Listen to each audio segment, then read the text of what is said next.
নমস্কাৰ নিউজ কেন ষ্টুডিঅ'ত মই ৰশ্মিতা বুকাজানৰ শান্তিপুৰত 8 কুইণ্টেল গাঞ্জা জব্দ বৰপথাৰ আৰক্ষী তালাচীত জব্দ এই গাঞ্জাখিনি ডিমাপুৰৰ পৰা এখন ট্ৰাকত আনিছিল এইখিনি গাঞ্জাখিনি বজাৰ মূল্য 80 লক্ষাধিক টকা বুলি জানিবলৈ দিছে আৰক্ষীয়ে গাড়ীৰ চালক সেৱা সিঙক আটক কৰি আৰক্ষীৰ সোধা-পোছা অব্যাহত পুনৰ জনাইছো যে বুকাজানৰ শান্তিপুৰত 8 কুইণ্টেল গাঞ্জা জব্দ বৰপথাৰ আৰক্ষী তালাচীত জব্দ কৰা হৈছে গাঞ্জাখিনি ডিমাপুৰৰ পৰা এখন ট্ৰাকত আনিছিল এইখিনি গাঞ্জা বজাৰ মূল্য 80 লক্ষাধিক টকা গাড়ী চালক সেৱা সিঙক আটক কৰিছে আৰক্ষী আৰু সোধা-পোছা অব্যাহত ৰাখিছে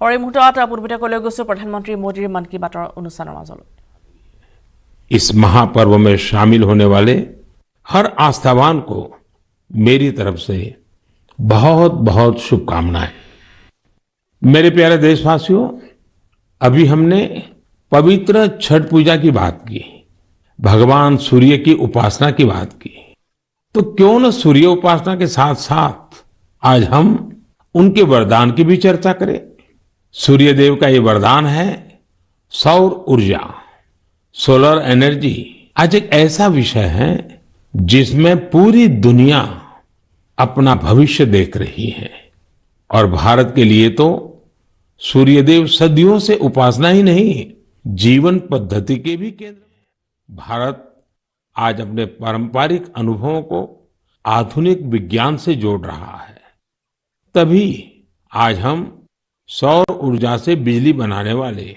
सबसे बड़े देशों में शामिल हो गए हैं सौर ऊर्जा से कैसे हमारे देश के गरीब और मध्यम वर्ग के जीवन में बदलाव आ रहा है वो भी अध्ययन का विषय है तमिलनाडु में कांचीपुरम में एक किसान है थिरू के एजिलन इन्होंने पीएम कुसुम योजना का लाभ लिया और अपने खेत में 10 हॉर्स पावर का सोलर पंप सेट लगवाया अब उन्हें अपने खेत के लिए बिजली पर कुछ खर्च नहीं करना होता है खेत में सिंचाई के लिए अब वो सरकार की बिजली सप्लाई पर निर्भर भी नहीं है वैसे ही राजस्थान के भरतपुर में पीएम कुसुम योजना के एक और लाभार्थी किसान हैं कमलजी मीणा कमल जी ने खेत में सोलर पंप लगाया जिससे उनकी लागत कम हो गई है लागत कम हुई तो आमदनी भी बढ़ गई कमल जी सोलार बिजली से दूसरे कई छोटे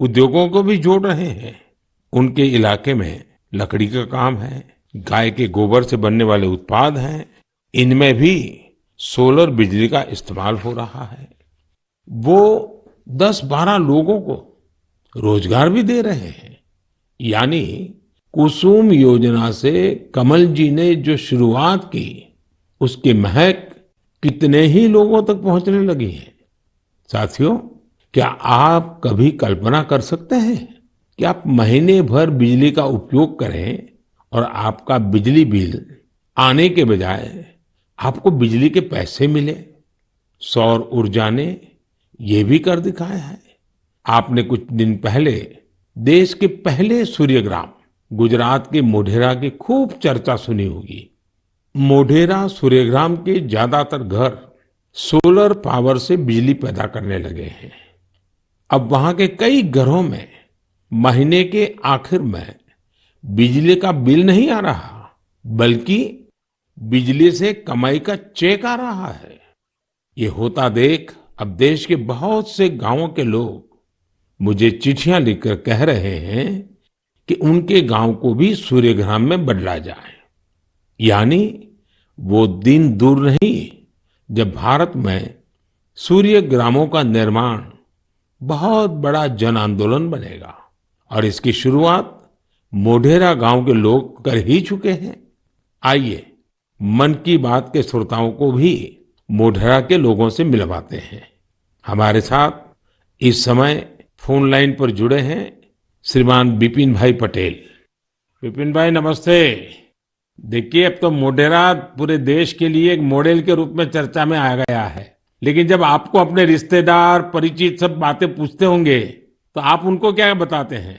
क्या फायदा हुआ सर लोग हमारे को पूछते हैं तो हम कहते हैं कि हमारे जो बीज बिल आता था लाइट बिल वो अभी जीरो आ रहा है और कभी 70 रुपये आता है, पर लेकिन हमारे पूरे गांव में जो आर्थिक परिस्थिति है वो सुधर रही है। यानी एक प्रकार से पहले जो बिजली बिल की चिंता थी वो खत्म हो गई। हाँ सर, वो तो बात सही है सर। तो अभी तो कोई टेंशन नहीं पूरे गांव में। सब लोग को लग रहा है कि सर ने जो किया तो वो तो बहुत अच्छा किया है।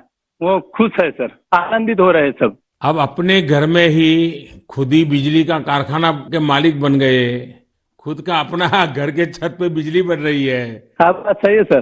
तो क्या ये बदलाव जो आया है उसकी गांव के लोगों पे क्या असर है? सर वो पूरे गांव के लोग वो खेती कर रहे हैं, तो फिर मेरे को बिजली की जो झंझट थी तो उसमें मुक्ति हो गई है। बिजली का बिल तो भरना नहीं है, निश्चित हो गए है सर। मतलब बिजली का बिल भी गया और सुविधा बढ़ गई, झंझट भी गया सर। और सब जब आप यहाँ आए थे और तो 3D शो जो यहाँ उद्घाटन किया, तो इसके बाद तो मोटेरा गांव में 4 चांद लग गए सर। और वो जो सेक्रेटरी आए थे सर, जी जी, तो वो गांव फेमस हो गया सर। या यूएन के सेक्रेटरी जनरल, उनकी खुद की इच्छा थी, उन्होंने मुझे बड़ा आग्रह किया कि भाई इतना बड़ा काम किया है तो मैं वहां जाके देखना चाहता हूँ। चलिए विपिन भाई, आपको और आपके गांव के सब लोगों को मेरी तरफ से बहुत बहुत शुभकामनाएं, और दुनिया आप में से प्रेरणा ले और ये सोलर एनर्जी का अभियान घर घर चले। ठीक है सर, हम लोगों को बताएंगे कि भाई सोलर लगवाओ, आपके पैसे से भी लगवाओ तो बहुत फायदा है। हाँ, लोगों को समझाइए। चलिए, बहुत बहुत शुभकामनाएं। धन्यवाद भैया। Thank you sir, thank you sir. मेरा जीवन धन्य हो गया आपसे बात करके। विपिन भाई का बहुत बहुत धन्यवाद। आइए अब मोटेरा गांव में वर्षा बहन से भी बात करेंगे। हेलो, नमस्ते सर। नमस्ते नमस्ते। वर्षा बहन, कैसी हैं आप? बहुत अच्छे हैं सर, आप कैसे हैं? मैं बहुत ठीक हूँ। हम धन्य हो गए सर आपसे बात करके। अच्छा वर्षा बहन, हाँ, आप मोटेरा में, आप तो एक तो फौजी परिवार से हैं। फौजी परिवार से हूँ मैं, आर्मी एक्समैन की वाइफ बोल रही हूँ सर। तो पहले हिंदुस्तान में कहाँ कहाँ जाने का मौका मिला आपको? मुझे राजस्थान में मिला, गांधीनगर में मिला, कटरा का जो जम्मू है वहाँ पर मिला मौका, साथ में रहने का बहुत सुविधा वहाँ पर मिल रही थी सर। हाँ, ये फौज में होने के कारण आप हिंदी भी बढ़िया बोल रही हो। हाँ, सीखा है सर।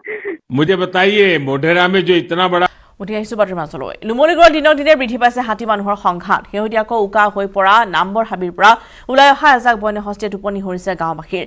হাতীৰ জাকটোৱে দিনে নিশা ট্ৰাক চলাইছে গাঁওসমূহত। হাতী খেদাৰ চেষ্টা কৰোঁতে উগ্ৰ ৰূপ ধৰি মানুহলৈ চোচা লৈছে বন্যহস্তীয়ে।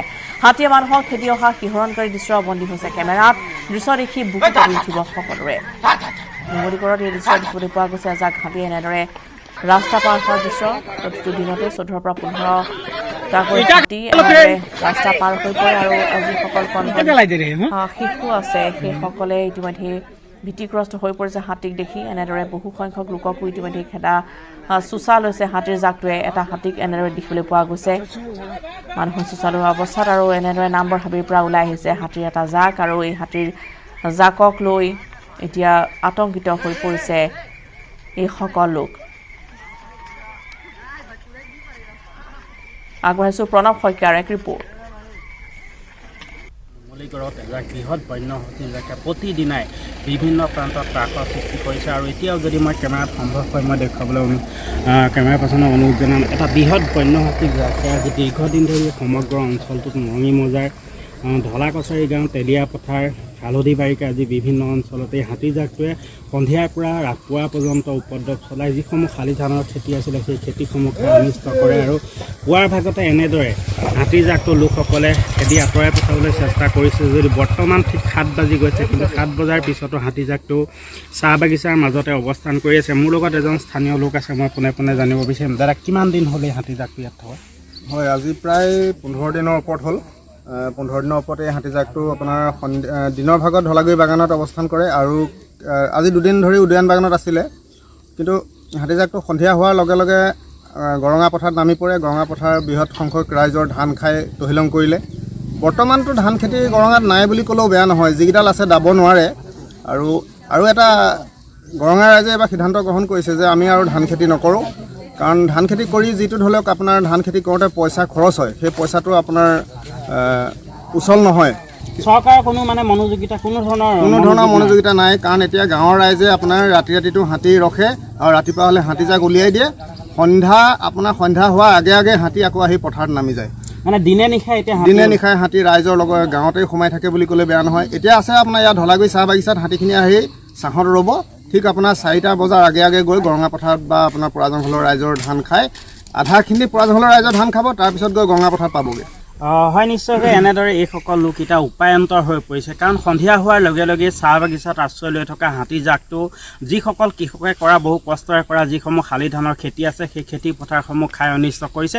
বাৰম্বাৰ বন বিভাগৰ লোককো খবৰ দিয়া হৈছে, আমিও প্ৰতিদিনাই বাতৰি পৰিৱেশন কৰি আহিছোঁ, কিন্তু তাৰ পিছতো দেখা পোৱা গৈছে যি নুমলীগড়ত যি হাতী মানুহৰ সংঘাত, সেই সংঘাত ৰোধৰ ক্ষেত্ৰত কিন্তু গোলাঘাট জিলা বন বিভাগে কওক বা ৰাজ্যৰ যি ব্যাগুম বন বিভাগ হওক, সেই বন বিভাগটো সম্পূৰ্ণৰূপে ব্যৰ্থ হৈছে।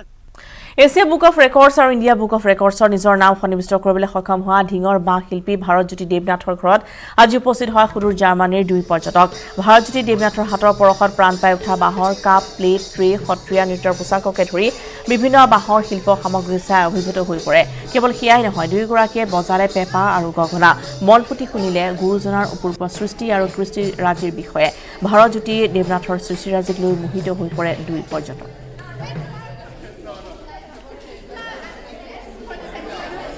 জাৰ্মানৰ পৰা এটা স্কলাৰ টিম আহি পেলাই আমাৰ এই প্ৰগতি যাত্ৰা নামৰ যিটো কালচাৰেল অৰ্গেনাইজেশ্যন আছে, সেই অৰ্গেনাইজেশ্যনটোৰ বিভিন্ন বস্তু আজি তেওঁলোকে ইয়াত চাই পেলাই তেওঁলোকে আজি মোৰ যথেষ্ট ভাল অনুভৱ হৈছে। আমি তেওঁলোক আহি পেলাই ইয়াত যথেষ্ট আমাক উৎসাহিত কৰিছে, তাৰ বাবে তেওঁলোক সকলোকে আমি আমাৰ অনুষ্ঠানৰ তৰফৰ পৰা ধন্যবাদ জ্ঞাপন কৰিছোঁ। দেউৰী স্বায়ত্তশাসিত পৰিষদৰ নিৰ্বাচনক লৈ ধেমাজি দলীয় নেতা কৰ্মী ব্যস্ততা। নিৰ্বাচনত জয়ী হ'বলৈ ৰণকৌশল প্ৰস্তুত কৰিছে শাসকীয় পক্ষই। ইতিমধ্যে বিজেপি আৰু অগপ দলে ঠায়ে ঠায়ে কাৰ্যালয় মুকলি কৰি জনসমৰ্থন আদায়ৰ বাবে সোমাই পৰিছে ৰাইজৰ মাজত। কংগ্ৰেছ দলেও আৰম্ভ কৰিছে দেউৰী স্বায়ত্ত পৰিষদৰ বাবে নিৰ্বাচনৰ প্ৰস্তুতি। ইয়াৰ বিপৰীতে 10 নম্বৰ চিচিবৰ গাঁও সমষ্টিত বিজেপি অগপৰ লগতে বিৰোধী কংগ্ৰেছক প্ৰত্যাহ্বান জনাইছে দেৱকান্ত দেউৰী নামৰ নিৰ্দলীয় প্ৰাৰ্থীজনে। চিচিবৰ গাঁৱৰ পৰা আগবঢ়াইছো মন বিকাশ বৰগোহাঁইৰ ৰিপৰ্ট। এই মুহূৰ্তত আমি যাব বিচাৰিম এই যি আচলতে নিৰ্দলীয় প্ৰাৰ্থী দেৱকান্ত দেউৰী ওচৰলৈ আমি তেখেতৰ পৰা পোনে জানিব বিচাৰিম, যিহেতু আপুনি এগৰাকী এইবাৰ এই সমষ্টিটোৰ এগৰাকী উমৈহতীয়া প্ৰাৰ্থী, বিশেষকৈ ৰাইজ আপোনাৰ পক্ষত ওলাই আহিছে। বিভিন্ন আপুনি যিহেতু বিগত সময়ছোৱাত এগৰাকী সংবাদ কৰ্মী হিচাপে 20 বছৰতকৈ অধিক সময় আপুনি পাৰ কৰিলে। বৰ্তমান আপোনালোকৰ আপোনাৰ বিশেষকৈ এই চিচিবৰ গাঁও সমষ্টিত কেনেধৰণৰ দেউৰী পৰিষদীয় উন্নয়ন হ'ল আৰু এইবাৰ ৰাইজে আপোনাক কিয় ভোট প্ৰদান কৰিবলৈ আপুনি ভাবিছে? এই ক্ষেত্ৰত এটা কথা ক'ব লাগিব যে আজি 17টা বছৰেই দেউৰী পৰিষদখন গঠন কৰা হ'ল, কিন্তু কথা হ'ল কি আজিৰ তাৰিখলৈকে দেউৰী জাতিৰ কোনো উন্নয়ন সাধন নহ'ল। বিশেষকৈ চিচিবঙা সমষ্টিত 5খন গাঁও আছে, 5খন গাঁৱত আপোনালোকে যদি পৰিভ্ৰমণ কৰে তেতিয়া দেখা পাব তাত কোনো ধৰণৰ আজিলৈকে পকীকৰণ হোৱা নাই। কোনো অঞ্চলত একোটা হয়তো পথ পকীকৰণ হৈছে, কিন্তু আমি দেখা পাওঁ জোনাই সমষ্টিত অনা অসমীয়া যিবোৰ গাঁও আছে সেই গাঁওসমূহত প্ৰতিটো পথেই পকীকৰণ হ'ল, কিন্তু দেখা গ'ল যে দেউৰী ৰাইজৰ কাৰণে আজি অসম চৰকাৰে বা যি দেউৰী পৰিষদ আছে সেই পৰিষদখনে যেনেধৰণৰ উন্নয়ন সাধন কৰিব লাগিছিল আজিলৈকে উন্নয়ন সাধন নহ'ল।